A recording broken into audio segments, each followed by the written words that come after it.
আসসালামু আলাইকুম। কি অবস্থা সকলের? আজকে আমরা দেখব যে রাজশাহী প্রকৌশল ও প্রযুক্তি বিশ্ববিদ্যালয়ের যে 12-13 সেশন অর্থাৎ 13 সেশনে যে আমাদের পরীক্ষাটি হয়েছিল এটির সমাধান আমরা আজকে দেখব। তো আমি আছি তোমাদের সাথে মেহেদি হাসান। আমি রুয়েট সিএসসি তে পড়াশোনা করছি। আমাদের তোমরা জানো অলরেডি তিনটা মডেল টেস্ট দেওয়া হয়ে তিনটা সলভ ক্লাস দেওয়া হয়ে গেছে। আজকে আমাদের চতুর্থ নাম্বার সলভ ক্লাসটি চলতেছে।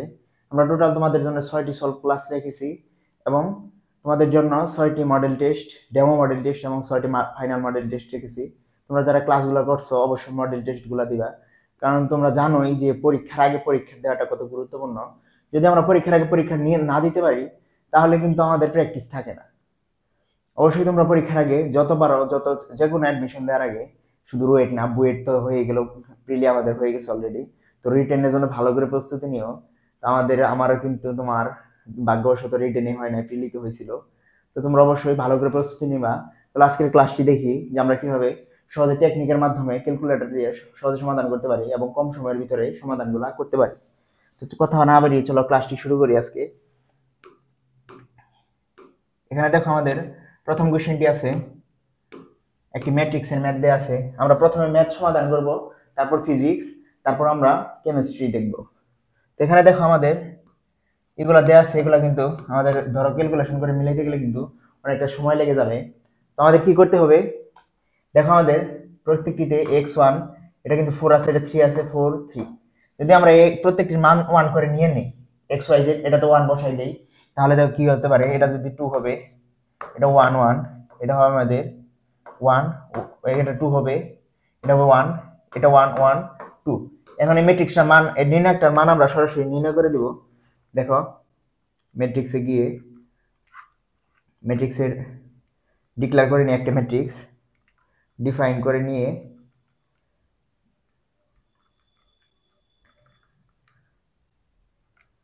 এখানে যদি দেখি আমরা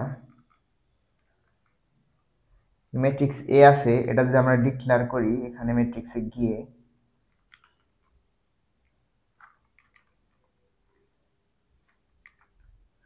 এখানে ধরো ম্যাট্রিক্সটি আমরা ডিফাইন করে নিতেছি। এখানে 3/3 ম্যাট্রিক্স, আমার ক্যালকুলেটরটা তোমার একটু সিডব্লিউ এটাতে একটু সমস্যা আছে, তোমরা সবাই 991 ইএক্স কেনার চেষ্টা করবা, না হলে সিডব্লিউ দিয়ে একটু সমস্যা হলে, এটাও ফার্স্ট আছে, এটা সি ইএক্স এর মতোই ফার্স্ট। যদি আমরা এখন ডিফাইন করে ফেলি কনফার্ম দিয়ে, এখানে আমাদের কত বসাইছি, 2 1 1 1 2 1 1 1 2। তারপরে ম্যাট্রিক্সটা আমরা কি করব, মান নির্ণয় করে দিব। তো আমরা যদি দেখি ডিটারমিনেন্ট ম্যাট্রিক্সটা বসাবো এ, এটা কিন্তু আমাদের 4 চলে আসছে। দেখো আমাদের এটা কিন্তু 4 হয়, এটা কিন্তু আমাদের এটা কিন্তু 12 হয়ে যায়। এটা কিন্তু আমাদের কত হয়, দেখো 1 2 3, এটা কিন্তু 12 হয়, এটা কিন্তু 12 হয়। তো আমাদের এটা কিন্তু তোমার 1 1 1 দিলেও তোমার এটা কিন্তু 3 হয়, এটা কিন্তু 4 চলে আসে। তো আমাদের অ্যান্সারটি হবে এটি সঠিক অ্যান্সার। পরবর্তী কোশ্চেনটি দেখি, এটা মডুলাস আর্গুমেন্ট। তোমরা জানো মডুলাস আর্গুমেন্ট নির্ণয়ের ক্ষেত্রে এখানে 4 স্কয়ার প্লাস 3 স্কয়ার, এখানে কিন্তু 5 চলে আসবে। এটা হলো মডুলাস আর্গুমেন্ট হলো 10 ইনভার্স y/x। কোয়াড্রেন্ট যদি না থাকে, এখানে দুইটা প্লাস আছে তাই আমরা এই কোয়াড্রেন্টের হিসাবটা নিলাম না। এখানে কথা হবে 10 ইনভার্স, এখানে y ছিল আমাদের 3, এটা কিন্তু 4, তো এটা কিন্তু আমাদের y, এটা কিন্তু x, এটা তোমরা সবাই জানো। তো 3/4 এটা কিন্তু আমাদের সঠিক অ্যান্সার। পরবর্তী কোশ্চেনটি যদি দেখি, এগুলো অনেক কিছু দিয়ে দিত তুলনামূলক। x স্কয়ার মান কত, এটা তো আমাদের ইয়ে থেকে দিয়ে দিয়েছে, সিলেবাসের বাইরে আছে। তো আমরা এটা দেখি চলো। এখানে আমাদের x হবে, তো আমাদের এটা কি করতে হবে, 1 প্লাস এক্স সম্পূর্ণটা x বানাতে হবে এটার মতো। এটা এটা আমাদের কি কিন্তু x, এটা তোমরা মনে রাখবে, 2 উঠে গেছে ভুলে, আমরা ওটাতে ভুল করছি। যদি আমরা দেখি লিমিট, একটা সূত্র জানি আমরা, x tends to the 1 plus kx, এটা কিন্তু আমরা সম্পূর্ণটা x ভাবতে হবে। এখানে যদি x থাকে, আমরা kx না লিখে আমরা সূত্রটা আগে লিখে নিই, তাহলে তোমরা ভালো বুঝতে পারবা। x 1/x ইকুয়াল টু, এটা কিন্তু আমাদের হবে e two the power x। তো এটা যে আমরা দেখি, দেখো এখানে এখানে যদি a থাকে, এখানে যদি ax থাকে, e two the power a হবে এটাতে, এটা সূত্রটা। কিন্তু আমাদের দেখো এখানে a1 প্লাস, এটাতে আছে কি kx, কিন্তু এখানে শুধু x আছে। আমরা যদি একটা k কে গুণ করে দেই, এটা ই টু দি পাওয়ার এক্স না, এই সূত্রটা হবে আমাদের 1/x হলে এখানে যদি আমরা দেখি যে প্লাস এক্স 1/x, এটার আমাদের সমাধানটা হবে ই টু দি ই, শুধু ই। কিন্তু আমাদের যদি এখানে দেখো কে আছে, এখানে কিন্তু কে নাই, এটাকে আমার সম্পূর্ণ এক্স বানাইতে হবে। এটাকে এক্স আছে কিন্তু এটা আমাদের শুধু এক্স আছে, এটাতে আমাদের সম্পূর্ণ কে এক্স বানাইতে পারলে কিন্তু আমাদের সূত্রটা ই আসবে। যদি আমরা কে এখানে গুণ করে দেই, এটা যদি ভাগ করে দেই, কে কে চলে যাবে, তাহলে কিন্তু আমাদের এটা তোমার কে এক্স চলে আসতেছে। এটা যদি আমরা কে এক্স হয়, এখানে আমরা কে গুণ করে দিলে হয়ে যাবে। দেখো এখন আমাদের ই টু দি পাওয়ার 1, তার উপর আবার কে আছে, তো আমাদের এই সূত্র অনুসারে এটা কে আছে, কে এখানে বেশি হলো, এটা আমাদের কে বসাই দিতে হবে, এটা আমাদের সমাধান হবে। আমাদের এই সূত্রটা মনে রাখলে তোমরা সহজেই অনেক ম্যাথ সমাধান করতে পারবে। দেখো এখানে কি আছে আমাদের, দুটি বল বি পি ও 2p একটি বস্তুর উপর ক্রিয়াশীল যদি বল দুটি 2p ও 2p প্লাস 8 পরিমাণ বৃদ্ধি করা হয়, অর্থাৎ একটি বল p 2p করা হয়েছে আর একটি বল 2p প্লাস 8 করা হয়েছে 2p সাথে, পরিমাণ বৃদ্ধি করা হয় তবে লব্ধির দিক পরিবর্তন অপরিবর্তিত থাকে, তাহলে p এর মান কত? আমরা একটি শর্টকাট জানি, যদি লব্ধির দিক অপরিবর্তিত থাকে দুটি বলকে যদি আমরা বৃদ্ধি করি, তাহলে এই শর্টকাটটি হলো প্রথম বল বাই যত করা হয়েছে পরবর্তীতে ওই বলটিকে, তারপর দ্বিতীয় বল বাই ওই বলটিকে যত পরিমাণ করা হয়েছে, এটা 2p, দেখো এখানে প্লাস 8 করা হয়েছে পরবর্তীতে। আমরা যদি এখানে p চলে যায়, দেখো এখানে কি হয়, এখানে 2p plus 8 equal to 4p চলে আসতেছে। এটা যদি আমরা করি, এটা কিন্তু আমাদের 4p ইকুয়াল টু 8 চলে আসতেছে। এখানে কিন্তু 2p equal to 8, p equal to কিন্তু 4 চলে আসতেছে। এটা কিন্তু আমাদের সঠিক সমাধান। পরবর্তী কোশ্চেন যদি দেখি, চলো এখানে দেখো f of theta equal to 0 হবে, মানে থিটা এর কোন মানের জন্য, তো আমাদের বলছে এই শর্ত অনুসারে cos theta minus sin theta equal two f of theta এর জায়গায় আমরা 0 বসাবো। তো আমরা যদি সমাধান করি, ক্যালকুলেটর দিয়ে এগুলো সমাধান করবো, এটা কষ্ট করার দরকার নাই। তো আমরা যদি দেখি ক্যালকুলেটর লাগে এমনি sin থিটা, এটা কিন্তু আমাদের tan থিটা ইকুয়াল টু 1 হচ্ছে। তো আমরা জানি tan থিটা ইকুয়াল টু 1 হলে থিটার মান কিন্তু π/4। পরবর্তী কোশ্চেনটি যদি দেখি, তো দুটি ভেক্টরের অন্তর্গত কোণ তোমার এই যে এ এবং বি দেওয়া আছে, দুটি ভেক্টরের অন্তর্গত কোণ নির্ণয় করতে বলছে। আমরা যদি দেখি এখন কিভাবে নির্ণয় করতে পারি, এটাতে আমরা দুটি ভেক্টরে a ইনটু b যদি দেই, তাহলে এ বি cos থিটা, এটা কিন্তু আমরা সূত্র জানি, ভেক্টর চিহ্ন অবশ্যই দিব। তো আমরা cos থিটা কি লিখতে পারি, cos theta equal to a dot B A B, এই দুটা কিন্তু মান আলাদা আলাদা। এখন কি করবে তোমরা, প্রথমত তোমরা কি করতে পারো, এটা যেহেতু ম্যানুয়ালি আছে তাই আমরা এটা ম্যানুয়ালি করে ফেলবো। এটাতে এটা যেহেতু cos থিটা sin থিটা আছে, থিটার সাথে সম্পর্কিত, তাই আমরা ম্যানুয়ালি করার চেষ্টা করব। এ বি এটা তোমার ডট গুণন, মানে a এর i এর পাওয়ার এবং b এর i এর পাওয়ার তোমার গুণ হয়ে যাবে, i নাই এখানে। দেখো a এর i এর পাওয়ার b এর i এর পাওয়ার সাথে গুণ হওয়ার ফলে এখানে i কিন্তু আমাদের 0, এটা আমাদের j, আর এখানে আমাদের k হবে sin আলফা কে, ওটাইতে ভুল হয়েছে, i j আছে, j কে আছে। তো আমাদের i টা প্রথমে বাদ চলে যাচ্ছে, কারণ দুইটা গুণ করলে i এর সহগ আমাদের 0 ধরছি এখানে, 0 মানে নাই মানে 0 এটা। তো এখন j টা দেখি, কিন্তু k ও নাই এখানে, দেখো এটা যে আমরা j টা দেখি √2 sin থিটা। তারপর যদি আমরা দেখি যে এখন এটার এর মান হবে আমাদের কত, দেখো sin cos square √2 cos square plus √2 sin square, এটা যদি দেখি তাহলে কিন্তু আমাদের √2 মানে 2 চলে আসলো, এটার ক্ষেত্রে 2 চলে আসলো, এটার মানের ক্ষেত্রে আমাদের √2 চলে আসলো। এটা cos square plus sin square, আমরা জানি cos square plus sin square equal to 1, অর্থাৎ sin square plus cos square equal to 1। তো এটাতে আমাদের একটা জিনিস তোমার উঠাইতে হয়তো প্রশ্নটাতে সমস্যা হয়েছে আমার মনে হচ্ছে কোনো না কোনো ভাবে, যে এটা যদি ধরি, এটা আমাদের i হওয়ার কথা, এখানে i এটাতে j হওয়ার কথা, কোশ্চেনটা উঠানো হয়তো ঝামেলা হয়েছে। যদি আমরা যে এখন দেখি যেখানে cos square sin theta cos theta, কোশ্চেনটাতে তোমার ঝামেলা আছে তাই আমরা দেখাতে পারছি না, সরি। তবে তোমাদের এই সূত্রটা ফেলে তোমরা নির্ণয় করে ফেলতে পারো, যে কোনো কোশ্চেন থাকলে এরকম। তো আমরা এটা দেখাতে পারছি না, তোমরা এই সূত্রটা ফেলে তোমরা নির্ণয় করে ফেলবে। পরবর্তী কোশ্চেনটি দেখে চলো, সাইন ইনভার্স 1 এর যেখানে 1 2 3 যদি আমরা দেখি সাইন ইনভার্স 1 মানে theta equal to sine inverse 1, এখানে কিন্তু sine theta equal to sine মানে আমাদের 1টা আসে সাইনে কত হয় সাইন 90 ডিগ্রি অর্থাৎ পাই বাই 2 তে কিন্তু আমাদের আসে sign theta equal to sine pi হলে আমরা জানি 2n + 1 পাই বাই 2, এটা হবে থিটা ইকুয়াল টু 2n + 1, সাধারণ নিয়মে 1 2 3 যে কোনো সংখ্যা একটি হতে পারে, এটা ক্ষেত্রে 2n + 1 পাই বাই 2। দেখো এটা আমাদের সঠিক অ্যান্সার। পরবর্তী কোশ্চেনটি যদি দেখি, কোন গোলকের বেশ 1 তার মানে r কত 1/2 ব্যাসার্ধ, তার পৃষ্ঠের ক্ষেত্রফল সংখ্যার মান কত, পৃষ্ঠের ক্ষেত্রফল আমরা জানি কি পাই r স্কয়ার, তো এটা আমরা কি জানি পাই ইনটু 1/2 অর্থাৎ পাই/4, এটা কিন্তু আমাদের সঠিক অ্যান্সার।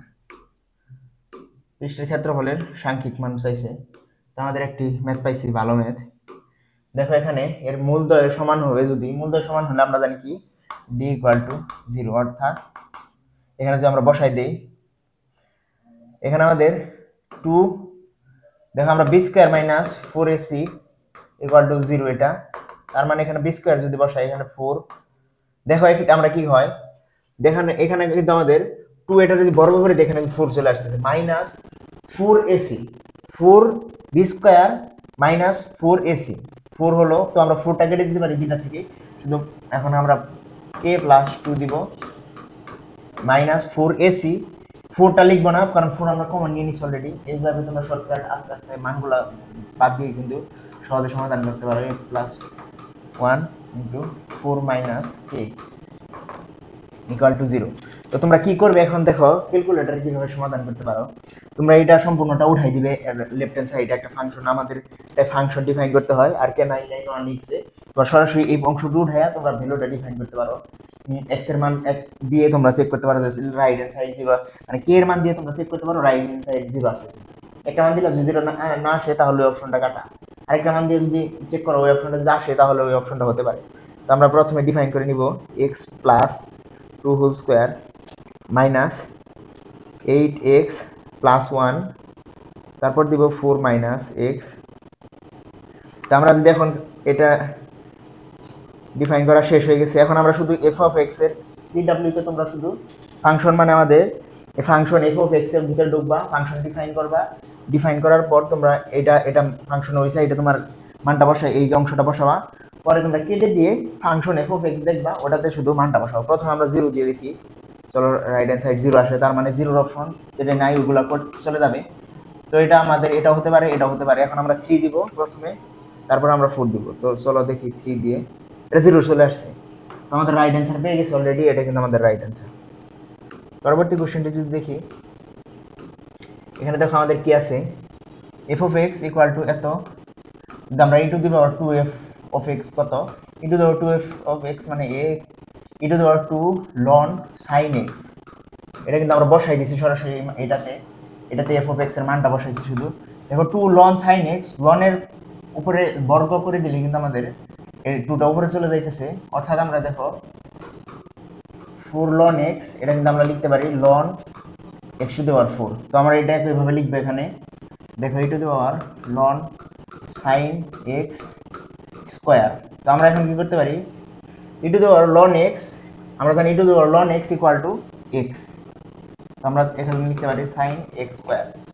sin x স্কয়ার লিখবো মানে এভাবে sin এর x স্কয়ার, sin এর উপর বর্গ মানে যে কথা sin স্কয়ার x একই কথা। তো আমাদের কি করতে বলছে, এর মান কোনটি।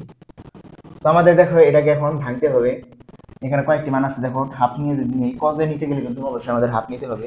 যদি আমাদের হাফ নেই 2 sin স্কয়ার x, তারপর হাফ থাকলো 2 sin স্কয়ার x জানি 1 - cos 2x, এটা কিন্তু আমরা জানি সবাই 1 - cos 2x, মানে 2 sin স্কয়ার x এর সূত্রটা হলো 1 - cos 2x, 2 cos square x এর সূত্র হলো 1 + cos 2x, তারপর তারও সূত্রগুলো আছে ত্রিকোণমিতিক। দেখো এটা আমাদের সঠিক অ্যান্সার, এ 2 1 - cos 2x। পরবর্তী কোশ্চেনটি যদি দেখি, চলো এটা কিন্তু ফেমাস কোশ্চেন, এটা অনেকের করতে করতে মুখস্থ হয়ে যায়, আমার হয়ে গেছিল, আমি বলতে পারি a + b + c = পাই হলে cot b cot c cot c cot a + cot a cot b এর মান কত। আমরা কি করব, সিটা এই সাইডে রেখে এই সমীকরণ থেকে ওই সাইডে অন্যগুলো নিয়ে যাবো মাইনাস এ প্লাস বি। তো আমরা কট দিয়ে গুণ করে দিব, কট কট পাই মাইনাস এ প্লাস বি। আমরা জানি কট থিটা কিন্তু সেকেন্ড কোয়াড্রেন্টে কিন্তু মাইনাস, তো আমাদের কট এখানে C, cot C equal to second quadrant minus দেখে minus cot A plus B. তো আমরা জানি এটার সূত্রটা কি হতে পারে, cot C equal to minus থাকলো, এখন যে আমরা সূত্রটা বসাই, দেখো সূত্রটা আমরা এখানে বসাই দিই, চলো এখানে দিলাম, এখানে কিন্তু 1 মাইনাস 1 না, আমাদের কটের সূত্রটা তোমাদের দেখাই। তো আমরা যদি নেই এখন, ধরো এখানে কট এ হবে cot B minus 1 by cot A plus cot B. তো আমাদের এটা হলো তোমার সূত্রর ক্ষেত্রে, আমাদের এই সূত্রটা এখানে বসাইছি। তারপরে কি করবো, আমরা এই সাইডের সাথে কট সিটা গুণ করে দিব, দেখো কট সি কট এ, তারপর প্লাস করে দিব এটা কট সি কট বি। তারপর দেখো এখানে মাইনাস আছে আমাদের, মাইনাস কট এ কট বি, আমরা সাইড চেঞ্জ করে দিয়ে প্লাস হয়ে যাবে, তাই আমরা সরাসরি লিখতে পারি প্লাস কট এ কট বি। আর এখানে মাইনাস মাইনাস আর মাইনাস ওয়ান কিন্তু আমাদের ইকুয়াল টু 1 হয়ে যাচ্ছে। তো আমরা এটা কি লিখতে পারি, এটা কিন্তু আমাদের মান হয়ে গেল 1। দেখো এটা যদি তোমরা সিম্পলিফাই করো, এটার সাথে এটার মিল পাবে, এটার সাথে এটার মিল পাবে, তাই আমার এটার মান হয়ে যাবে 1। তোমরা বুঝতে পারলে যে এই সমাধানটা আমরা কিভাবে করলাম। এটা কিন্তু তোমরা শুধু মনে রাখতে পারো, এটা কিন্তু একটা সূত্র হিসেবে মনে রাখতে পারো। পরবর্তী কোশ্চেনটি যদি দেখি, যে দেখো এখানে এটা আমাদের সিলেবাস নাই, এটা আমরা করতে পারি। এখানে দেখো উৎকেন্দ্রিকতা কত, আমাদের এটা অধিবৃত্তের ক্ষেত্রে উৎকেন্দ্রিকতা, অধিবৃত্তের ক্ষেত্রে একটি জিনিস মনে রাখবে, যার আগে মাইনাস তার নিয়ে উৎকেন্দ্রিকতা, ও উৎকেন্দ্রিকতার ক্ষেত্রে তোমার উপরে এই হিসাবে থাকবে। দেখো এখানে a equal to a square equal to 1, তার মানে ও এটা আমাদের 1, এটা কিন্তু b, এটা b স্কয়ার ইকুয়াল টু 2, তার মানে b ও আমাদের, এটা আমাদের উৎকেন্দ্রিকতার ক্ষেত্রে আমরা a স্কয়ার b স্কয়ার নির্ণয় করব না। দেখো কিভাবে নির্ণয় করতে পারি, e ইকুয়াল টু আমরা জানি কি root over a square by b square plus 1।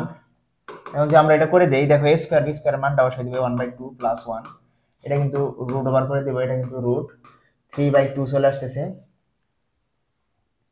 এখন যদি আমরা দেখি এটা যে উৎকেন্দ্রিকতা পেয়ে গেলাম, অধিবৃত্তের উৎকেন্দ্রিকতা কত, তো আমাদের বি স্কয়ার এখানে কিন্তু 4 চলে আসবে, এটা কিন্তু বি স্কয়ার, ও বি স্কয়ার এখানে ছিল ই তোমার। তো আমরা যে এখন দেখি 2 নিচে 2 কোনটাতে আছে, x এর মান তোমার a square equal to 1, b square equal to তোমার 2। এখানে যদি আমরা দেখি এখন a square by b square plus 1, তারপর এখানে 2 2 আর 1 এ 3, রুট 3/2 তো হয়, এখানে রুট 13 উৎকেন্দ্রিকতার মানটা তো এটাই চলে আসার কথা, কিন্তু আমাদের রেজাল্টে তো একটাতে এটা দেখতেছি না, রুট 3/রুট 3 চলে আসছে, এখানে রুট 13 উৎকেন্দ্রিকতা। দেখি এটাতে সঠিক অ্যান্সারটা কি লেখা আছে, তো এটা তো মান কোনোদিন আসার কথা না উৎকেন্দ্রিকতা, আমরা জানি উৎকেন্দ্রিকতা ইকুয়াল টু তোমার এটা হয়ে যায়। তো চলো পরবর্তী কোশ্চেনটি দেখি, এটা অপশন হয়তো একটু ঝামেলা থাকতে পারে। চলো পরবর্তী কোশ্চেনটি যদি দেখি, 50 মিটার দূরত্ব অতিক্রম করে একটি গাড়ি তার বেগে 10 মিটার হতে 20 মিটার হয়, আরো 200 মিটার যাওয়ার পর তার বেগ কত হবে। তো আমাদের বেগ দেখো 50 মিটার অতিক্রম করার পর আমাদের 10 মিটার থেকে 20 মিটার পার সেকেন্ড হয়, তো আমরা এটা থেকে ত্বরণ নির্ণয় করে ফেলতে পারি। কিন্তু দেখো 200 মিটার যাওয়ার পর তার বেগ কত হবে, পরবর্তী কোশ্চেন 200 মিটার আরো 200 মিটার। তো আমরা এটা থেকে লিখতে পারি সূত্রটা, বেগের সূত্রটা 20 metre square equal to 10 metre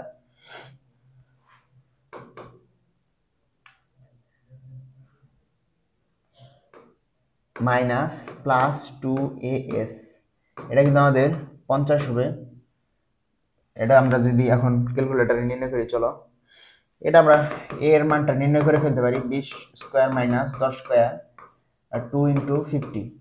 আমাদের আর এই এটার মোডে আমার একটু চেঞ্জ করা লাগে দেখে আমি করে নিলাম, তোমরা সরাসরিও করতে পারো। 2 ইনটু 50, এখানে কিন্তু 3 চলে আসছে।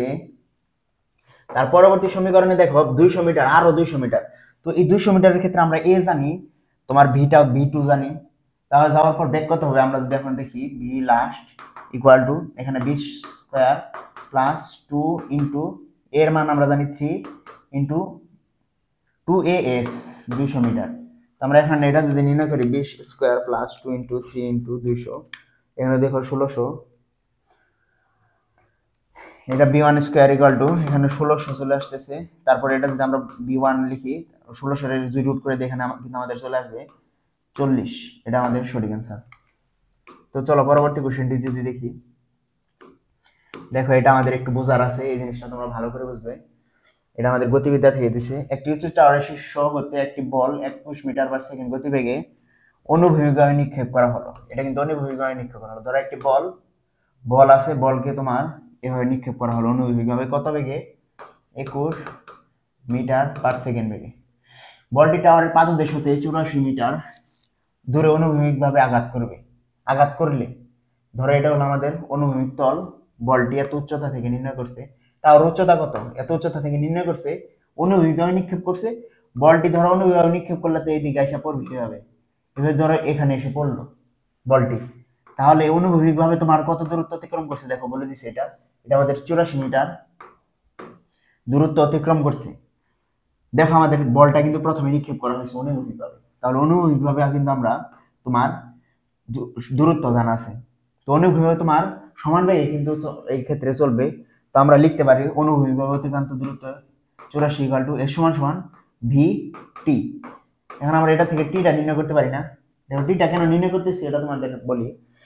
এখানে আমাদের টিটা নির্ণয় করি, কারণ হলো আমরা দেখো অনুভূমিক যে কোনো ভাবে যদি একটি বলকে নিক্ষেপ করি, আমাদের উচ্চতা বরাবর অর্থাৎ তোমার এইচ বরাবর যে আমাদের টিটা হবে, বলটা যত সময় পরে পড়বে অনুভূমিকভাবে কিন্তু টিটা একই সময় তোমার এখানে পড়বে। বলটা তোমার টি সময় পড়তেছে, অনুভূমিকভাবে টি সময় থাকবে, ও তারপর তোমার উচ্চতা বরাবরও টি সময় থাকবে। ওই জন্য আমরা টিটা নির্ণয় করতেছি এখান থেকে। দেখো আমরা টিটা যদি নির্ণয় করি 84 ভাগ 21, এখানে কিন্তু 4 পেয়ে গেছি, 4 সেকেন্ড।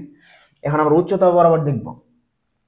উচ্চতা বরাবর দেখো কোনো ব্যাগই নেই, কারণ কি আমাদের বলটি তোমার অনুভূমিকভাবে নিক্ষেপ করছে, তাই আমাদের উচ্চতা বরাবর কোনো ব্যাগ থাকবে না। যদি আমাদের অনুভূমিকভাবে না নিক্ষেপ করে এইভাবে নিক্ষেপ করতো, তাহলে কিন্তু এইদিকে একটা থিটা থাকতো দুইটি, মনে করা দুই দিকে ব্যাগ থাকতো। কিন্তু আমাদের যেহেতু শুধু অনুভূমিকভাবে নিক্ষেপ করছে, এটার উলম্ব উপাংশ আমাদের cos 90 যদি নেই আমরা, cos 90 ডিগ্রি, এখানে কিন্তু আমাদের 0 চলে আসবে। তাই ও উলম্ব বরাবর আমাদের কোনো ব্যাগ থাকবে না। এখানে 90 ডিগ্রি চলে আসে দেখে উলম্ব বরাবর আমাদের কোনো ব্যাগ থাকবে না। তাই আমরা উলম্ব বরাবর কি লিখতে পারি? আমরা জানি এস সমান সমান ইউটি মানে ইউ আমাদের শূন্য হয়ে গেছে, আর নিচের দিকে জি আমাদের আছে এর বদল, তাই আমরা এর পরিবর্তে জি আছে দেখে হাফ জি টি স্কোয়ার। তো আমরা টি এর মান জানি 4, জি এর মান তো জানি 0.5 ইন্টু 9 ইন্টু 8 ইন্টু 4 স্কোয়ার। এটা যদি দেখি আমরা, এটা আমাদের 78.4 আসছে। আমাদের কোশ্চেনের অ্যান্সারে মিলতেছে। এখানে দেখি অ্যান্সারটা কি আছে। এটাতে নান 78.4 আসছিল, তাই আমাদের এর উত্তরটা হবে নান। পরবর্তী কোশ্চেনটি চলো দেখি। 80 মিটার প্রস্থ একটি নদী, স্রোত না থাকলে সোজাসুজি পাড়ি দিতে একজন লোকের সময় লাগে 4 মিটার। ধরো একটি নদী আছে, একটি লোক তোমার এদিক থেকে রওনা দিল, তোমার পার হতে 80 মিটার, এটা 80 মিটার আছে, তো পার হইতে তোমার 4 মিনিট সময় লাগে। এখন ধরো স্রোত না থাকলে লোকটা যে বেগে যাইতে পারে, ওটা কিন্তু আমাদের লোকের বেগটা, অর্থাৎ মানুষটি যে বেগে যাইতে পারতেছে ওটাই কিন্তু ওনার বেগ। আর যদি স্রোত থাকতো তাহলে স্রোত নিত, উনিও যাইতো, একটা লব্ধি বেগ পাওয়া যাইতো। তো স্রোত থাকলে কিন্তু উনি ওই বেগে যাইতে পারতো না, তাই এটা কিন্তু আমাদের 4 মিনিট লাগে। মানে এই মানুষের বেগ আমরা ধরি ভি ইকুয়াল টু 18/4। আমরা এটা কোনো 4 মিনিটসকে কেন আমরা তোমার এককের পরিবর্তন করে এসআই নিতেছি না, কারণ আমাদের এখানে মিনিট এককের কোনো ইফেক্টই ফেলতে পারবে না, তাই আমরা নিতেছি না। তাই এখানে আমরা লিখে দিব কত, এখানে আমরা 20 লিখবো। তারপর দেখো কিন্তু স্রোত থাকলে তা পার হতে 5 মিনিট লাগে। স্রোত থাকলে অবশ্যই কম সময় লাগবে, কারণ স্রোত থাকলে তোমার স্রোতের দিকে নিয়ে যাবে আর তুমি পার হচ্ছ সোজা, অর্থাৎ তুমি উলম্ব বরাবর পার হচ্ছ, তাহলে তুমি যদি এইদিকে রওনা দেয়, তোমার স্রোত থাকলে এইদিকে নিয়ে যাবে না, এদিকে নিয়ে যাবে। তা তোমার অবশ্যই স্রোত থাকলে তোমার এইদিকে রওনা দিতে হবে, তাহলে তুমি সরাসরি উলম্ব বরাবর যাইতে পারবা। তো আমাদের স্রোত থাকলে 5 মিনিট লাগে, তার মানে আমরা স্রোত থাকলে 80/5 দিয়ে গুণ করে দিলে এটা কিন্তু আমাদের ওই লোকটির বেগ তোমার লব্ধি বেগটি চলে আসতেছে। স্রোত থাকলে লাগে মানে স্রোত এবং লোকের বেগটির সাথে লব্ধি বেগ, একটা লব্ধি ফলে যে বেগটি সৃষ্টি হয় ওই সময় ওই বেগটাই হলো এখানে স্রোত থাকলে লাগে। তো আমাদের 80 দ্বারা 5 দ্বারা ভাগ করলে দেখো কি হয়, 80/5 16। তো 16 একক দিব না আমরা, এখানে ইউ দিলাম, এটা আর যেহেতু লব্ধি বেগ, স্রোত থাকা অবস্থায় এটা বেগ পাওয়া গেছে, এটা অবশ্যই লব্ধি বেগ। তো আমরা এখন যদি আরেকটা কনসেপ্ট বুঝি, এখানে সবকিছু একটু মুছে দেই। আমরা এটা পেলাম 20, অর্থাৎ লোকের বেগটা পেলাম কি আমরা 20, আর স্রোত থাকা অবস্থায় আরটা পেলাম আমরা কি, এখানে আর পাইছি আমাদের 16, আর এখানে ভি পাইছি হলো 20। আমরা সম্পূর্ণ যদি একটু মুছে দেওয়ার চেষ্টা করি, নতুন করে আবার দেখা, এটাতে ধরো এখানে আমাদের এটা হলো উলম্ব বরাবর। এখন লুকটি ধরো এই প্রান্তে পৌঁছাইতে চাইতেছে, তাহলে লুকটি কি করতে হবে তোমার, অবশ্যই কিন্তু এই বরাবর রওনা দিতে হবে স্রোত থাকা অবস্থায়, তাহলে কিন্তু এখানে পৌঁছাইতে পারবে। এখন তো স্রোত থাকা অবস্থায় যদি লোকটি এই বরাবর রওনা দেয়, তাহলে কিন্তু লোকটি এইদিকে চলে যাবে। দেখো তুমি নদীতে সাঁতার কেটে দেখো, যখন স্রোত থাকে তোমাকে অবশ্যই স্রোতের দিকে নিয়ে যাওয়ার চেষ্টা করে, এটা কিন্তু কমন জিনিস। তো লোকটি এইদিকে তোমার যাওয়া শুরু করলে এইখানে পৌঁছাইতে পারবে। তো এটা আমাদের দেওয়া আছে লব্ধি বরাবর আর ইকুয়াল টু 16। এখন লোকটি যদি এই বরাবর রওনা দেয়, মানে এই বরাবর যাওয়া শুরু করছে কোন বেগ নিয়ে, 20 মিটার, 20 মিটার বরাবর, মানে 20 মিটার/মিনিট। এটা থাকতো কিন্তু এটা আমরা দিব না, আমরা এটা মুছে দিতে পারি। মিটারের হিসাবটা তোমাদের ঝামেলা হবে দেখে এটা আমরা এখানে নিচ্ছি না, মিটার/মিনিটের ক্যালকুলেট তোমার বুঝতে একটু সমস্যা হতে পারে। তো দেখো এখানে স্রোতের বেগ কত, স্রোত কিন্তু আমাদের অবশ্যই নদীর এ বরাবর চলতে থাকে, স্রোত সবসময় নদীর এ বরাবর চলবে দেখে আমাদের স্রোতের বেগ আমরা ধরে নিলাম ইউ, ধরলাম স্রোতের বেগ ইউ। দেখো আমরা যদি এই বলটাকে ট্রান্সফার করে যদি এখানে নিয়ে আসি, কোনো সমস্যা আছে আমাদের, বল যে কোনো জায়গায় নিতে পারি না, আমরা ট্রান্সফার করে এটা কিন্তু আমাদের ইউ থাকলো, ইউ কিন্তু এটা আমাদের বি ইকুয়াল টু 20 থাকলো, শুধু বলটাকে এই জায়গা থেকে মানে লোকের ব্যাগটাকে এই জায়গা থেকে এই জায়গায় নিয়ে আসলাম, কোনো সমস্যা হবে না আমাদের।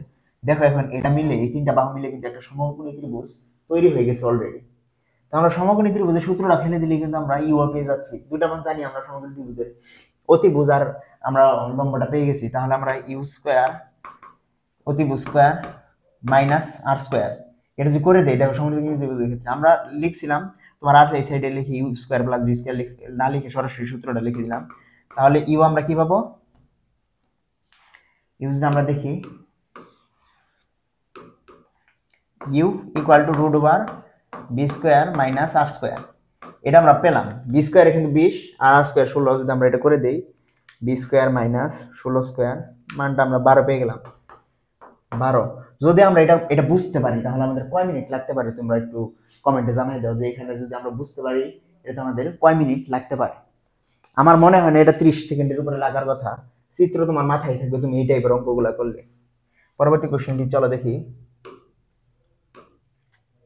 পরাবৃত্তের দ্বিঘাক্ষের সমীকরণ কোনটি? আমি পরাবৃত্তের ক্ষেত্রে আমি কোনো কিছু তোমার মুখস্থ করতাম না, সমীকরণের সূত্রগুলো যেমন x - a = 0, x + a = 0 এরকম করে আমি মুখস্থ করতাম না। আমি কি করতাম, আমি তোমার চিত্রগুলো আঁকাইতাম এইভাবে। এখানে দেখো y² 4x, এটার চিত্রটা হবে এরকম। তো এটা চিত্র হলো, এটা হলো আমাদের কেন্দ্র, মানে উপকেন্দ্র কিন্তু এটা তো 4x, মানে এটা কিন্তু a, এটা থেকে এটা দূরত্ব, এটা আমাদের দ্বিঘাক্ষ আমি মনে রাখতাম। দেখো এখানে কিন্তু আমাদের এটা কিন্তু আমাদের y অক্ষের সমীকরণ, এটা কিন্তু x অক্ষের সমীকরণ। তো আমাদের এটা দেখো সমীকরণ অনুসারে এটা আমি আঁকাই নিছি। এখন আমাকে কি বলছে, দ্বিঘাক্ষের সমীকরণ নির্ণয় করো। দ্বিঘাক্ষের সমীকরণ কিন্তু এটা আমাদের y অক্ষের সমান্তরাল রেখার সমীকরণ না, এটা কিন্তু আমরা দেখেই বলতে পারতেছি y অক্ষের সমান্তরাল রেখা সমীকরণ। এটা থেকে x অক্ষের উপরে কোন, এটা তো আমার 0 চলে আসে, তাহলে y অক্ষ থেকে y অক্ষের সমান্তরাল রেখার সমীকরণ এটা আমরা কি লিখতে পারি দেখো তো, x অক্ষ এখানে y অক্ষ থেকে y অক্ষের রেখার সমান্তরাল রেখার সমীকরণ, y অক্ষ রেখার সমান্তরাল রেখার সমীকরণের সবগুলাই কিন্তু তোমার ওয়াই এর মান 0 হয়ে যাবে, তাই আমাদের শুধু থাকবে এক্স এর থেকে এখানে যে দূরত্বটা, তো এক্স ইকুয়াল টু দূরত্ব এ, তাই আমরা এটাকে লিখতে পারি x minus A equal to 0। তো এটা আমাদের দ্বিঘাক্ষরেখার সমীকরণ। তো সরলরেখা বললে এটা তোমরা সহজে ভালো করে বুঝতে পারবে। দেখো এটা আমাদের সঠিক অ্যান্সার। চিত্রগুলোর মাধ্যমে মনে রাখলে তোমরা সহজে কিন্তু মনে রাখতে পারো। একটা জিনিস আমি বলে দিলাম, কারণ এটা খুব, দেখো সর্বোচ্চ মানের ক্ষেত্রে আমরা কি জানি, ওয়াই ইকুয়াল টু আগে এটা গুণ করে দিব x x square minus x cube. সর্বোচ্চ মানের ক্ষেত্রে আমরা dy বাই dx নির্ণয় করতে হয় না, তো আমরা কি করব, dy by dx equal to X 2x minus 3x square. যদি আমরা দেখি এখন সর্বোচ্চ মানের ক্ষেত্রে dy বাই dx আমরা কি জানি, ইকুয়াল টু 0।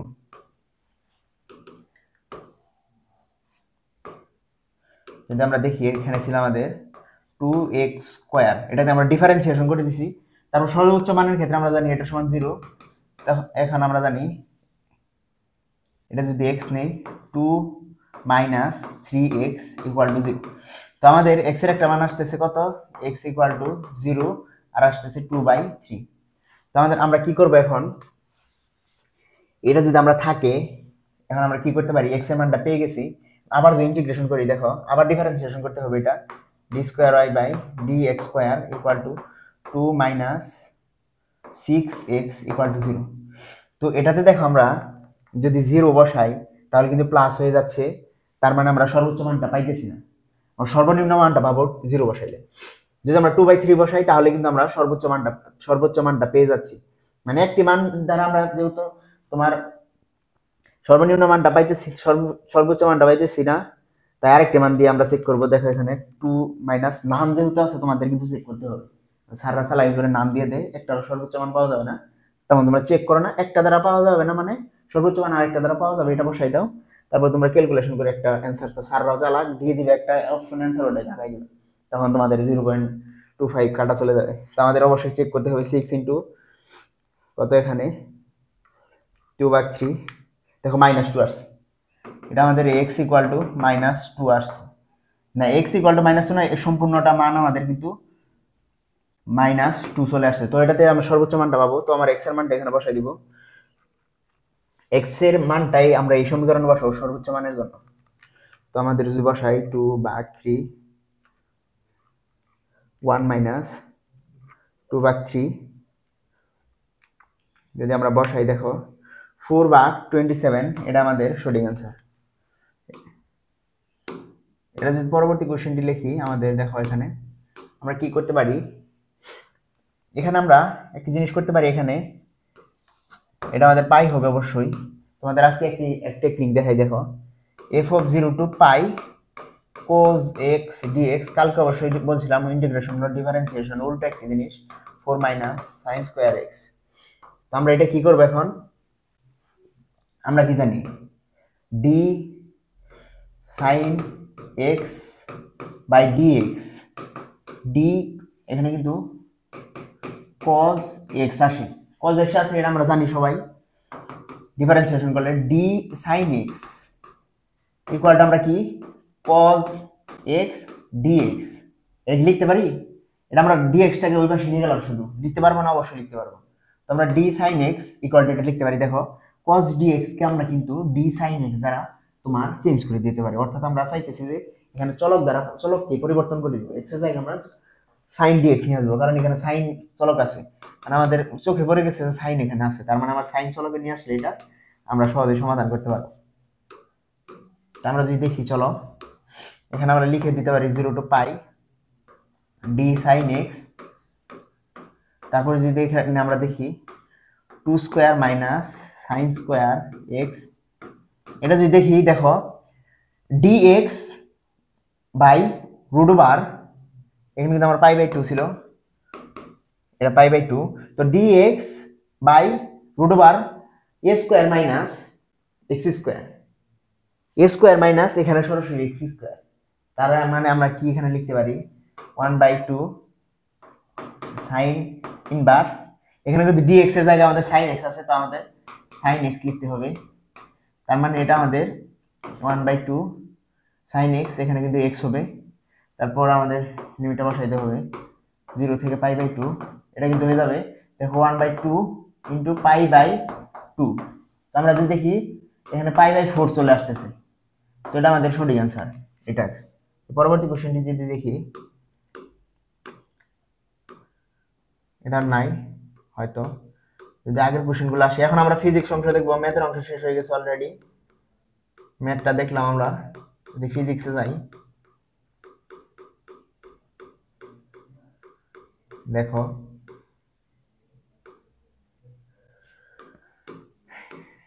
বাতাসে সোডিয়ামের আলোর তরঙ্গ দৈর্ঘ্য এত, যে কাছে প্রতি সরানাঙ্কে এত আলোর তরঙ্গ দৈর্ঘ্য কত? বাতাসের তরঙ্গ দৈর্ঘ্য বাই যে মাধ্যমের তরঙ্গ দৈর্ঘ্য, ওটা ইকুয়াল টু ওই মাধ্যমের প্রতি সরানাঙ্ক মিউ। যদি আমরা এখন বসাই দিই 1.52, এটা কিন্তু আমাদের সূত্র, মানে এটা তোমার আমাদের সূত্র। তো বাতাসেরটা বসাই দিই 1.89 ইন্টু 10⁻⁻7। তোমরা যদি লেখাগুলো না বুঝতে পারো অবশ্যই কমেন্টে জানাই দিবা। তো 10⁻, এখানে আমাদের ছিল -7, ভাগ হলো আমাদের ল্যামডা নট। তো আমরা যদি এখন ল্যামডা নটটা মানে নিয়ে আসি এই সাইডে, 1.52 ওই সাইডে নিয়ে যাই, তাহলে কিন্তু আমরা 89 e -7 1.52 ভাগ করে দিলাম 3.875 ইন্টু 10⁻⁻7। এই যে এটা আমাদের সঠিক অ্যান্সার। অনেকে 3.875 দেখে এটা কিন্তু দাগ দিয়ে দিবা। তো দাগ দিলে কিন্তু আর উপায় নাই যে চেঞ্জ করার, কাটাকাটি করলে স্যার ওই এমসিকিউটা বাতিল করে দেয় সরাসরি আমাদের ইউনিভার্সিটি অ্যাডমিশনের ক্ষেত্রে। এটা বায়ু হীরকের মধ্যকার সংকট কোণ 25 ডিগ্রি হলে প্রতিসরণাঙ্ক, হীরকের প্রতিসরণাঙ্ক কত? প্রতিসরণাঙ্ক ইকুয়াল টু আমরা জানি 1/sin সংকট কোণ ডিগ্রি।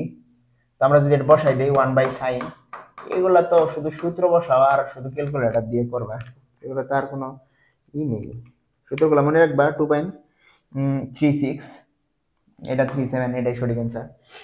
তো পরবর্তী কোশ্চেনটি যদি দেখি, চলো। একটি ট্রানজিস্টরের বিবর্তক গুণাঙ্ক, ট্রানজিস্টরের বিবর্তক গুণাঙ্ক মানে আমাদের এটা। তারপরে এমিটার কারেন্ট কি? আইই, আমাদের আই দেয়া আছে 1.5 মিলিঅ্যাম্পিয়ার। তারপর যদি দেখি আমরা কালেক্টর কারেন্ট কত, আইসি কত, আমরা জানি না, আলফা ইকুয়াল টু আইই বিবর্তক গুণাঙ্ক আই না আমাদের আইসি, এটা কিন্তু ডেল হবে অবশ্যই, কারণ এটা আমাদের পরিবর্তনটা এমিটার কারেন্টের পরিবর্তন। ধরে আগে ছিল 0 থেকে 1.5 হচ্ছে মিলিঅ্যাম্পিয়ার। এটা তোমার মনে রাখবে, কোশ্চেন অনেক সময় দিয়ে দেয় যে বিবর্তন এমিটার কারেন্ট তোমার 1 থেকে 4 মিলিঅ্যাম্পিয়ার হয়েছে। তো আমাদের ওই ক্ষেত্রে কিন্তু পরিবর্তনটা লাগবে আমাদের। আইইটা আমার অবশ্যই পরিবর্তনটা, ডেল আই মানে পরিবর্তনটা। তার মানে 1 থেকে 3 4 বাদ দিলে কিন্তু আমাদের 3 পাই, 4 থেকে 1 বাদ দিলে আমরা 3 পাই। তো আমাদের এমিটারের কারেন্টটা হবে 3। তো তোমরা পরিবর্তনটা অবশ্যই খেয়াল রাখবে। তো del IC equal to del IE, তারপর যে আমরা মানটা বসাই দিই ডেল আইসি, এই দুটো গুণ করে দিই আলফা এবং 0.98 ইন্টু 1.5 মিলিঅ্যাম্পিয়ার থাক, কারণ এককের কোনো সমস্যা হয় না এটাতে, কারণ মিলিঅ্যাম্পিয়ারে দেখো অ্যান্সারগুলো আছে। যদি আমরা ডেসিমালে নেই 1.47, এটা কিন্তু আমাদের সঠিক answer. Del IC equal to 1.47 milliampere. পরবর্তী কোশ্চেনটি যদি দেখি, চলো। 100 মেগা ইলেকট্রন ভোল্ট শক্তি ফোটনের কম্পাঙ্ক কত? তো আমরা 100, এটাকে যদি এখানে 100 মেগা মানে 10⁶, এটা নিয়ে আমরা মেগা থেকে তোমার সবসময় আমরা আইএসআই এককে নেওয়ার চেষ্টা করব। তারপর ভোল্ট, এটা যে আমরা দেখি, এটা ভোল্টের ক্ষেত্রে মেগা ইলেকট্রো ভোল্ট। তো আমাদের অবশ্যই মেগা ইলেকট্রো ভোল্টের ক্ষেত্রে কিন্তু আমরা জানি 1 ইলেকট্রো ভোল্ট সমান 1.6 ইন্টু 10⁻⁻19। তো আমরা যদি ফোটনের কম্পাঙ্ক কত দেখি, 100 into 1e6 into 1.6 e -90 1.6 into 10⁻,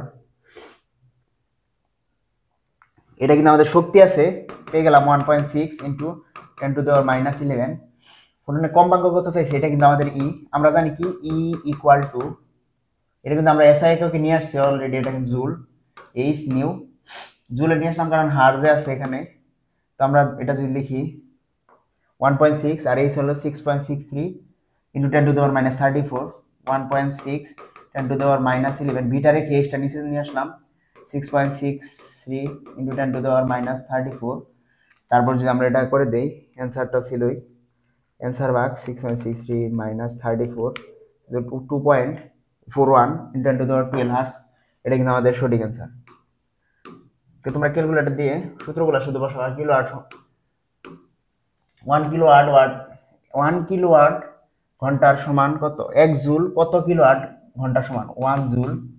যদি লিখি এটাকে আমাদের কি হিসেবে নিতে হবে কিলোওয়াট আওয়ার, মানে এখানে কিলো আছে মানে 1 জুলকে তোমার কিলোওয়াট আওয়ার নিতে হবে। 1 জুলকে যদি আমরা ধরো যে ক্ষমতায় নিলাম, ক্ষমতায় তো নিতে হবে কারণ কিলোওয়াট ওয়াটে ঘন্টায় নিতে গেলে কিলো ওয়াট মানে ক্ষমতা। 1 জুলকে আমরা 1 সেকেন্ড দিয়ে দিলে আমরা 1 ওয়াট পেয়ে গেলাম। তারপর আমরা কি করব, এখন 1 ওয়াটকে কিলোওয়াট আওয়ার নিতে হবে। ধরো 1 কিলোওয়াটকে যদি 1 ওয়াটে নিতে চাই তাহলে কিন্তু 10 টু দি পাওয়ার 3 দ্বারা গুণ করতে হয়। 1 ওয়াটকে যদি কিলোওয়াটে নিতে হয় তাহলে 10 টু দি পাওয়ার 3 দ্বারা ভাগ করতে হবে। তো আমাদের 1 ইনটু 10 টু দি পাওয়ার 3 দ্বারা ভাগ করলাম। তারপর আমরা সেকেন্ডকে ধরো ঘন্টাকে আমরা সেকেন্ডে আনতে গেলে 60 দ্বারা গুণ করি, কিন্তু সেকেন্ডকে যখন ঘন্টায় যাইতে বলবো তখন আমরা কি করবো 60 ইনটু 60 দ্বারা গুণ করবো না, মানে রিভার্স ভাইস ভার্সা করতেছি। তো এটা আমরা গুণ করার কথা ছিল যদি তোমার ঘন্টা থেকে সেকেন্ডে আসি, কিন্তু ঘন্টা থেকে আমরা মিনিটে যাচ্ছি, সেজন্য আমাদের সবগুলা ভাগই করতে হবে 16 ইনটু 16, কারণ 3600 সেকেন্ড 1 ঘন্টা সমান। এটা যদি আমরা করি কিলোওয়াট আওয়ার চলে আসছে, এটা কিন্তু কিলোওয়াট আওয়ার, এটা কিন্তু 1E3 ইন্টু 16 ইন্টু 60। তো আমরা দেখি কি অ্যান্সার আসলো 2.78 into 10 to the power minus 7 চলে আসছে। এটা কিন্তু 2.78 into 10 to the power minus 7 kilowatt hour. তো আমরা দেখতে পেলাম যে 1 ওয়াট নিছি প্রথমে, তারপরে এটাকে কিলোওয়াটে নেওয়ার জন্য ভাগ করেছি 10 টু দি পাওয়ার কিলোওয়াটে নেওয়ার জন্য ভাগ করেছি 10 টু দি পাওয়ার 3 দিয়ে আওয়ারে নেওয়ার জন্য আমরা তোমার 10 টু মানে 3600 দ্বারা ভাগ করেছি। সবগুলা ভাগ করে দিয়েছি কারণ ছোট থেকে বড়র দিকে যাইতেছি আমরা, এটা তোমরা বুঝতে পারলে। পরবর্তী কোশ্চেন যদি দেখি, চলো এটা ভেক্টরের ম্যাথ দিছে একটা। যদি ভেক্টর আসে প্রত্যেকটির মান 5 একক, তারা একই বিন্দুতে পরস্পর 120 ডিগ্রি কোণে ক্রিয়া করে, তাদের লব্ধির মান কত? দুটি ভেক্টর আসে 5 একক, মানে সমান ভেক্টরের ক্ষেত্রে লব্ধি r equal to 2p cos θ/2। এই সূত্রটা তোমরা মনে রাখবে। তো আমরা এটা যদি বসাই দেই 2 into 5 into cos 120 degree,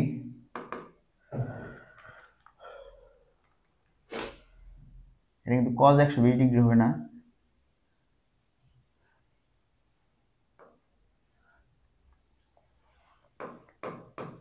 cos 120 মানে এখানে আমাদের ছিল θ/2, তারপর এখানে ছিল cos 120 ভাগ 2। এটা কিন্তু আমাদের কি হবে cos 120 ভাগ 2 মানে cos 60 ডিগ্রি। যদি আমরা cos 60 জানি যে তোমার হাফ, তো হাফ চলে গেল 5। তোমরা ম্যাথের মাধ্যমে এভাবে নির্ণয় করতে পারো। তারপর যখন দেখতেছো যে দুটি সমান ভেক্টর 120 ডিগ্রি কোণে ক্রিয়াশীল, কালকে আমরা একটি জিনিস পড়াইছিলাম অর্থাৎ আগের মডেল টেস্টে, যে তিনটি সমান ভেক্টর যদি তোমার লব্ধি মানে তিনটি সমান ভেক্টর মানে 120 ডিগ্রি কোণে ক্রিয়াশীল হলে তাদের লব্ধি 0 হয়। তাহলে তোমরা কি বুঝতে পারলা, দুটি ভেক্টর ধরো এখানে আমাদের p প্লাস p যদি 120 ডিগ্রি কোণে ক্রিয়াশীল হয় তাহলে তাদের লব্ধি 0 হলো। তার মানে p plus p equal to minus p। তার মানে দেখো দুটি বেগের লব্ধিও, দুটি বলের লব্ধিও কিন্তু একটি বলের লব্ধি সমান হয়। তার মানে ধরো দুটি বল সমান আছে, আরেকটি বল তোমার মানে আরেকটি বল লব্ধি হিসাবে আছে, তাহলে লব্ধিটা কি হবে ওই দুটি বলের একটি সমানই হবে। তার মানে তোমরা এই কনসেপ্ট দিয়ে কিন্তু একটি অ্যান্সার তুমি দেখে বলে দিতে পারবে। তো এখানে 5 ইউনিট হবে। পরবর্তী কোশ্চেনটি, বলের মাত্রা সমীকরণ কোনটি? বল জানি আমরা নিউটন, এটাকে যদি আমরা নিই কেজি মিটার পার সেকেন্ড। এই মাত্রা সমীকরণ এগুলা তো ইজি, কারণ এম এল, মিটারের এল, সেকেন্ডের 2। তারপরে এটা যদি আমরা দেখি মানে সূত্র থেকে আমরা নিয়ে আসতেছি। পরবর্তী কোশ্চেনটি যদি দেখি যে কোনটি ঘূর্ণায়মান বস্তুর গতিশক্তি? এটা ভাই এটা তো সূত্র দিয়ে দিচ্ছে I omega square, K equal to half I omega square. I হলো জড়তার ভ্রামক, কে হলো আমাদের ঘূর্ণনত বেগ, মুক্তিবেগের সমীকরণ কোনটি? মুক্তিবেগের সমীকরণ হলো √2gr। এটা তোমরা মনে রাখবে, এটা কিন্তু সূত্রই আমাদের মহাকর্ষ বিকর্ষে মহাকর্ষ বিকর্ষ থেকে দেয়া। তরঙ্গ দুটি কণার পথ পার্থক্য ডেল এক্স, দশা পার্থক্য এটা 3.14 রেডিয়ান হলে তরঙ্গ দৈর্ঘ্য কত? আমরা জানি দশা পার্থক্য equal to 2π/t into del X. তো আমাদের দশা পার্থক্য এটা ডেল টি না, এটা আমাদের ল্যামডা হবে তরঙ্গ দৈর্ঘ্য। তো আমরা যদি দেখি এটাতে আমাদের ল্যামডাটা বের করতে বলছে 2π ইন্টু ডেল এক্স। সূত্র থেকে শুধু ডেল এক্সটা নিচে নিয়ে যাচ্ছি আমরা, ডেল এটা আমরা নিচে নিয়ে যাচ্ছি। দেখো এখানে 2 ইন্টু 3.1416 ইন্টু 0.325 বা 3.14, এটা আমরা বসাই দিই। দেখো 0.65 চলে আসছে, 0.65। এটা আমরা দেখছিল মিটার, এটাও কিন্তু মিটার, রেডিয়ান, তার মানে এটা আমাদের মিটারে হবে। আমাদের দেখো এখানে কি চালাই করা হচ্ছে 0.65। প্রথমে তোমরা কি করবে, এখানে 0.65 সেন্টিমিটার আছে, তোমরা তো সেন্টিমিটার দেখার সময় নাই, পরীক্ষার হলে অনেক কম সময়, তো তোমরা বি নাম্বার দেখাই দিবে। কিন্তু অ্যান্সার কি হয়েছে তোমার? অ্যান্সার কিন্তু সম্পূর্ণ রং। তো দেখো নিচে একটা দিয়ে রাখছে মিটারে 0.65, তো আমাদের অবশ্যই অ্যান্সারটা এটা। তোমরা অবশ্যই অপশনগুলো ভালো করে দেখবা, কারণ একটা অপশন ভুল করে দিলে 0.25 কাটা চলে যায়, তোমার একটা 1 প্লাস 0.25 চলে যাচ্ছে। আর যদি নাল তাকাও তাও তো লাভ এর থেকে। তোমরা অপশনগুলো চেক করে পরে অ্যান্সার করার চেষ্টা করবে। তো পরবর্তী কোশ্চেনটি যদি দেখি, তার আগে দেখি আমার ভিডিও অন আছে কিনা এখনো, একটু সরি, চলতেছে। পরবর্তী কোশ্চেনটি যদি দেখি অফ হয়ে যায়, তো ওই জন্য দেখে নিলাম যে তোমাদের লাইটটি চলতেছে কিনা।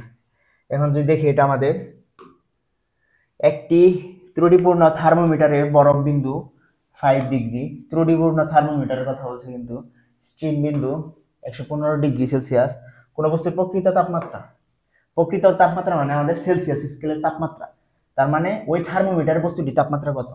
একটি থার্মোমিটার দিয়ে তোমার কোন বস্তুর তাপমাত্রা নির্ণয় করলে ওই থার্মোমিটার যদি ত্রুটি থাকে, কিন্তু আমরা জানি ওই বস্তুটির তাপমাত্রা আমরা জানি 40 ডিগ্রি সেলসিয়াস, আমরা একটি ভালো থার্মোমিটার দিয়ে মেপে পেয়েছি।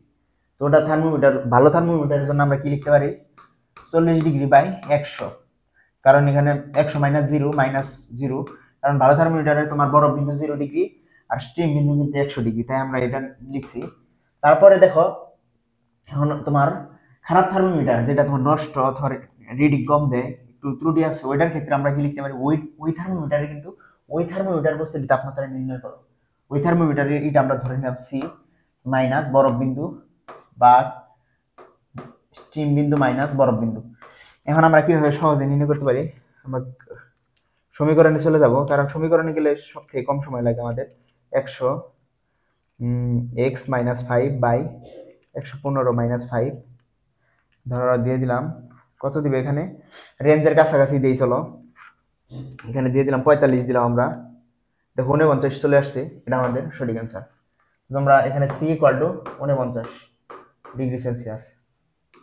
পরবর্তী কোশ্চেনটি যদি দেখি, সর্বজনীন গ্যাস ধ্রুবক 3.14, এখানে আমাদের শুধু ইগুলা জুল পার মোল পার কেলভিন, তোমাদের এককগুলা মনে রাখা লাগবে, কারণ এককগুলা তোমাদের সমস্যা হয়। কোন তাপমাত্রায় ফারেনহাইট ও কেলভিন স্কেলে একই পাঠ পাওয়া যায়? ধরো ফারেনহাইট ও কেলভিন স্কেলে একই তাপমাত্রায় পাইতেছো, কোন তাপমাত্রা এটা? আমরা যদি লিখি ফারেনহাইট স্কেলে যদি বসাই দিই, ধরো এখানে আমাদের ফারেনহাইট মাইনাস 32 বাই, এখানে আমাদের আমরা যদি একটা লাইনের সূত্র করতাম C by 5 equal to Fahrenheit minus 32 by 9 equal to Kelvin minus 273 by 5, ওটা আমরা বসাবো। 9 ছিল, কেলভিন মাইনাস 273 বাই কত আমাদের 5, এটাই আমাদের ছিল। পরে আমরা কেলভিন আর ফারেনহাইট কিন্তু একই, তাই আমরা এখানে ফারেনহাইট দিয়ে দিলাম, দুইটাই পাবো একই দেখে, রিডিং দেখে। আমরা যদি সমীকরণটি সমাধান করি x মাইনাস, এটা কিগুলো তো শুধু সমীকরণ সমাধান, অন্য কোনো এগুলো না। এখানে যদি দেখি যে x মাইনাস 273 ভাগ হলো 5, ক্যালকুলেটর বন্ধ হয়ে গেছে, চাপ লেগে ভুলে, x minus 32 by 9 equal to x minus 273/5। এখন যদি সমাধান করি, আবার বন্ধ করে দিছি, সরি এটার জন্য x minus 32/9 equal to x minus 273/5। যে আমরা এখন রেঞ্জটা দিই, রেঞ্জটা কত দিব আমি বলছিলাম, একটা অপশনের কাছাকাছি রেঞ্জ দিয়ে দিব আমরা। আমরা 274 এই দিলাম, 574.25 দিলাম ধরো, দেখো 574.25 চলে আসছে। তো এফ আমাদের কত, 574.25। ফারেনহাইটে যা আমাদের কেলভিনে তাই আমাদের এটি সঠিক অ্যান্সার। চলো পরবর্তী কোশ্চেনটি দেখি। কোনো সিস্টেম পরিবেশ থেকে মানে তোমার অবশ্য প্লাস হবে, কারণ পরিবেশ থেকে আমি একটা জিনিস গ্রহণ করে আমার কাজ করলে ওটা প্লাস, আমাদের তাপমাত্রা শক্তি শোষণ করে, শক্তি আমাদের প্লাস, তার মানে theta equal to 800 joule, del theta শোষণ করা, এর অন্তত শক্তি এত জুল বৃদ্ধি পায়, মানে এর অন্তস্থ শক্তি তোমার 500 জুল বৃদ্ধি পাইছে সিস্টেম কর্তৃক পরিবেশের উপর সম্পাদিত কাজ। মানে তুমি যদি একটা মেশিন দ্বারা কাজ করাতে চাও, তো সিস্টেম ওই মেশিনটিকে আমাদের কি করতে হয়, অবশ্যই জ্বালানি দিতে হয়। তো সিস্টেম থেকে তাপ নিতেছো, তাপ নিয়ে তোমার অবশ্যই কিছু জ্বালানি তোমার ওর নিজের চালনা করার জন্য তোমার প্রয়োজন হচ্ছে, আর কিছু তোমার শক্তিরূপে আমাদের কাজ করে দিচ্ছে।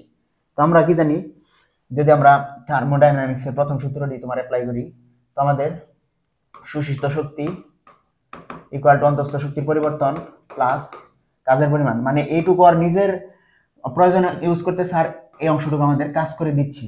তো আমরা যদি 800 মাইনাস 300 500 করে দিই, এটা আমাদের 300 হয়ে যাবে, কারণ আমাদের জন্য 300 জুল কাজ করতেছে, এটাই সঠিক অ্যান্সার। পরবর্তী কোশ্চেনটি যদি দেখি, চলো 105, এটা আমাদের সিলেবাসের বাইরে আছে, এমনি এটা কি করে দিচ্ছি, এটা পরে পরবর্তী ইমেজের দেখানো হবে। এত বক্রতা বিশিষ্ট 1 মিটার বক্রতা বিশিষ্ট ব্যাসার্ধ বিশিষ্ট একটি অবতল দর্পণে মেরুবিন্দু হতে 1 মিটার দূরে একটি বস্তু রাখা হলে প্রতিবিম্বের অবস্থান নির্ণয় করো। তো এটাও তো আমাদের শর্টে চলে গেছে। পরবর্তী কোশ্চেনটি দেখি, এই শর্ট সিলেবাসের গুলো তোমাদের বেসের জন্য না, তোমরা স্কিপ করতে পারো। এটা যদি দেখি, চলো একটি বস্তু কণা এত কেজি পুরো শক্তিতে রূপান্তর হলে কি পরিমাণ শক্তি পাওয়া যায়, ই সমান সমান এমসি স্কয়ার। এটা তার কিছুই না হয়, এখানে তোমরা ই সমান সমান এমসি স্কয়ার দিয়ে দিবে, তাহলে তোমরা সমাধান করতে পারবে। 9.1 - -28 ইন্টু 3e8 স্কয়ার করে দিবা, 3e8 স্কয়ার করে দিলা, তো 2.73, মানে কি 9.1 e - 28 গুণ 3e8 whole square, 8.19 into 10 to the power minus 11। এই প্রথমটাই আমাদের সমাধান, ক্যালকুলেটর দিয়ে করে ফেললাম। এটা শুধু সূত্র বসানো ভাই, এটা তোমরা তো সূত্র বসাও আর ক্যালকুলেটর দিয়ে করবা। দেখো এখানে কি বলছে, 22 মিটার পার সেকেন্ড স্কয়ার মন্দন সৃষ্টিকারী বল প্রয়োগ করে একটি গাড়িকে 44 মিটার দূরে থামানো হলো, গাড়িটির আদিবেগ কত ছিল? এটা কি সূত্র, স্কয়ার সমান সমান ইউ স্কয়ার মাইনাস 2as। অবশ্য মন্দন দেখে আমাদের মাইনাস দিলাম এই সূত্রতে, যেহেতু আমাদের পরবর্তীতে মাইনাসটা না আসে। তো আমাদের এটা কিন্তু জিরো, শেষ বেগ, আদিবেগ আছে। আমরা এখান থেকে যদি দেখি, আমাদের গাড়িটি আদিবেগ কত, ইউ স্কয়ার ইকুয়াল টু কিন্তু 2as, এটা আমরা জানি ইউ ইকুয়াল টু √2as। এখন এটা আমরা মানটা বসাই দিব, মন্দন হলো কত আমাদের 22 মিটার ইন্টু এস এর মান হলো 44, 44 আদিবেগ ছিল 44 মিটার পার সেকেন্ড, কিন্তু হবে অবশ্যই, এটা আমাদের সঠিক অ্যান্সার। চলো পরবর্তী কোশ্চেনটি, তাপ ধারণ ক্ষমতার মাত্রা সমীকরণ কোনটি?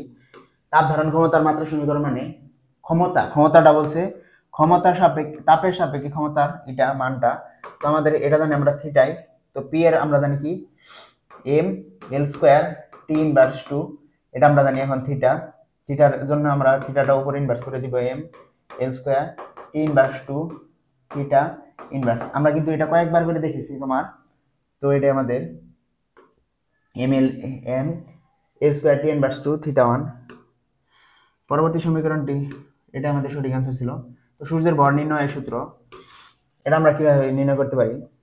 সূর্য একটি গোলীয় বস্তু, এটার ক্ষেত্রে আমরা কি দেখো সূত্রগুলো কিভাবে মনে রাখতে পারি। এটার ক্ষেত্রে ধরো সূর্য একটি গোলীয় বস্তু, এই ক্ষেত্রে আমরা কি জানি, টি ইকুয়াল টু, দেখো টি আছে দেখে আমরা টি এর সাহায্যে আনবো।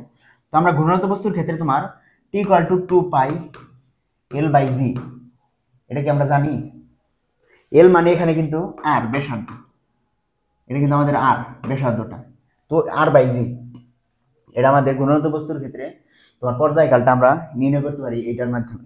এখন আমরা যদি জি এর জায়গায় লিখে দিই G M by T R, G M by R square, কিন্তু আর স্কোয়ার এটা থেকে দেখো 2 pi root over R by G M, এখানে কিন্তু নিচে আর ছিল মানে উপরে ছিল, এটা কিন্তু আর কিউব হয়ে গেল। তো আমরা বুঝতে পারলাম যে কিভাবে নিয়ে আসলাম এটা। এখন এটা যদি সাইড চেঞ্জ করে দিই, ধরো টি স্কোয়ার বাই 2 পাই, মানে 2 পাইটা থাকবে না, তো এখানে ধরো আমাদের হয়ে যাবে কি, এখানে হয়ে যাবে আমাদের 4 pi square equal to R cube by G M. এটা আমরা পেলাম না, আমাদের নির্ণয়টা করতে হবে কি এম। তো আমরা এই সমীকরণ থেকে এমটা কিভাবে নির্ণয় করি দেখো, এমটা উপরে উঠে দিলাম শুধু, আর সবগুলো ওই সাইডে নিয়ে গেলাম। R cube 4 pi square by G T square, G T square কোনটাতে আছে, সবগুলো জি টি স্কোয়ার আছে, তো এইগুলোতে আগেই বাদ। জি টি স্কোয়ার 4 পাই স্কোয়ার আর কিউব, 4 পাই স্কোয়ার আর কিউব কোনটাতে আছে, এটাতে আর স্কোয়ার আছে, এটা বাদ, এটাতে আর স্কোয়ার আছে, 4 পাই স্কোয়ার আর কিউব জি টি স্কোয়ার, এটাই আমাদের সঠিক আনসার। তো চলো পরবর্তী কোশ্চেনটি দেখি। এটা ম্যাথে চলে আসছে, এখন আমরা কেমিস্ট্রিতে দেখবো, ম্যাথ তো আগে দেখাই দিছি তোমাদের। তো চলো কোশ্চেনে চলে যাই। তোমরা অবশ্যই কমেন্ট করে জানিয়ে দেবে আমাদের ভিডিওগুলো কেমন হচ্ছে, কারণ তোমাদের কমেন্ট থেকে আমরা শিখবো নতুন নতুন কিছু। তো যদি দেখি, দেখো এটা আমাদের ছবির ফ্রেম ও দূরবীক্ষণ আয়না তৈরিতে কি ব্যবহৃত হয়, এগুলো সব মুখস্থ টাইপের কোশ্চেন। এটা হলো আমাদের অ্যালুমিনিয়াম দিয়ে ব্যবহৃত হয়। নিচের কোনটি কার্বনিক গ্যাস? আমরা জানি ক্লোরোপ্রিন হলো আমাদের কার্বনিক গ্যাস। এগুলো সব মুখস্থ টাইপের কোশ্চেন। যদি আমরা এটা দেখি, এটা ম্যাথ আসছে, এত গ্রাম ইউরিয়া 50 গ্রাম, ডব্লিউ সমান 50, এত গ্রাম পানি দ্রবীভূত করলে দ্রবণের শক্তি মোলারিটিতে কত হবে? এত গ্রাম পানিতে, গ্রামে আমরা একটা সূত্র জানি না, molarity C equal to 1000 W by M G, M G, এই জি না, তো এটা তো ভুল হলো, এম ভি। তো আমরা ভি ভি মানে কিন্তু আমাদের মিলিলিটার। তোমাদের অনেকের প্রশ্ন, আমাদের পানির ঘনত্ব কেন দিল? আমরা জানি কি ঘনত্ব রো ইকুয়াল টু কি ডব্লিউ বাই ভি না, আমাদের ঘনত্ব rho equal to W by V না, ডব্লিউ কিন্তু আমাদের গ্রামে থাকে, আর এটার একক আমরা জানি কি গ্রাম পার কিউব, মানে হলো তোমার গ্রাম পার কিউব, মানে এক এক লিটার দ্রবণে কতটুকু তোমার ডব্লিউ আছে, এটা হলো এটার ঘনত্ব। গ্রাম বা সিসি মিলিমিটার কিউব থাকতে পারে, যে কোনো কিছু থাকতে পারে। তো আমাদের এখন যদি এটা থেকে আমরা নির্ণয় করি, দেখো ভিটা আমরা নির্ণয় করতে হবে, এই জন্য আমাদের মূলত এটা দিছি। দেখো ভি ইকুয়াল টু, কিন্তু এটাতে আমরা কি পেয়ে যাচ্ছি ডব্লিউ বাই রু। এখন ভি এর মানটা আমরা এই পানির পরিমাণ যেটা, তোমরা এটা বসাবা না, কারণ এটা কিন্তু ইউরিয়ারটা, আর এটা পানির পরিমাণ বাই রো মানে পানির ঘনত্ব, তাহলে কিন্তু আমরা ভি পাবো, এই ভিটা এখানে বসাইতে পারবো। তাই ওই জন্য আমাদের ভিটা লাগতেছে 0.9887 ভাগ হলো 850 ভাগ 0.9887। এখানে আমরা পেয়ে যাচ্ছি কত, 859.71। এটা কিন্তু আমাদের কি পেলাম মিলিমিটার, কারণ এখানে কিন্তু আমাদের সিসি আছে, আমরা জানি সিসি মানে centimetre cube, 1 centimetre cube equal to 1 millimetre. এটা আমাদের মনে রাখতে হবে, 1 সেন্টিমিটার সিসি মানে 1 সেন্টিমিটার কিউব মানে 1 মিলিমিটার। আমাদের মিলিমিটার না, তো মিলিলিটার হবে এটা। তো আমরা যে মানটা বসাই এখন 1000, ডব্লিউ এর মানটা কত 50 ভাগ আমাদের দেওয়া আছে, এটা আণবিক ভর 60 ইন্টু এখানে 859.7। তো আমরা যদি এখন মানটা বসাই দিই 50/60 ইন্টু 859.7, 0.9696 আসতেছে, 9693, এই যেটা আমাদের সঠিক অ্যান্সার। আজান দিয়ে দিচ্ছি, আজানটা শেষ হোক, তারপর আমরা পরবর্তী কোশ্চেনগুলো করাবো।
তো আমাদের আজানটি শেষ।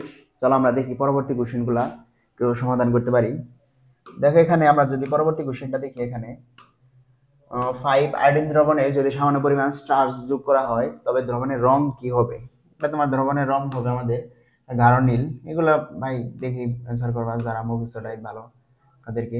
মরিচার রাসায়নিক সংকেত কোনটি? 2 অণু ফেরাস অক্সাইড এবং 3 অণু পানি মিলে যে আর সংকেতটি গঠিত হয় তাই হলো আমাদের মরিচার রাসায়নিক সংকেত। নিম্নের কোনটি বেনজিন দ্রবণে কার্বনের শতকরা পরিমাণ? তো আমাদের যদি বেনজিন, এটা আমাদের বোঝার আছে, বেনজিন দ্রবণের কার্বনের শতকরা পরিমাণ মানে C6H6।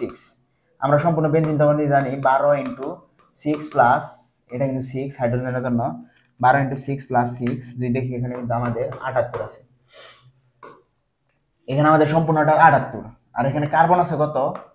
12 ইন্টু 6, এখানে এখানে আমাদের 78, মানে এটা আমাদের 72 হবে কার্বনের জন্য শুধু। তো আমরা কি করতে পারি এখন? দেখো বেনজিনে কার্বনের শতকরা পরিমাণ মানে কার্বন কতটুকু আছে সম্পূর্ণটাতে, মানে 78 গ্রামে তোমার, আমরা যদি তোমার শর্টকাট না বুঝি এটাও আমরা করতে পারি। দেখো 78 গ্রামে আছে আমাদের 72, তাহলে 100তে কত আছে? 72 ইন্টু 100 বাই 78, এটাই কিন্তু আমাদের 72 ইন্টু 100 ভাগ 78। আমাদের অ্যান্সারটা চলে আসবে কত? 92.30। 92.30, এটা আমাদের সঠিক অ্যান্সার।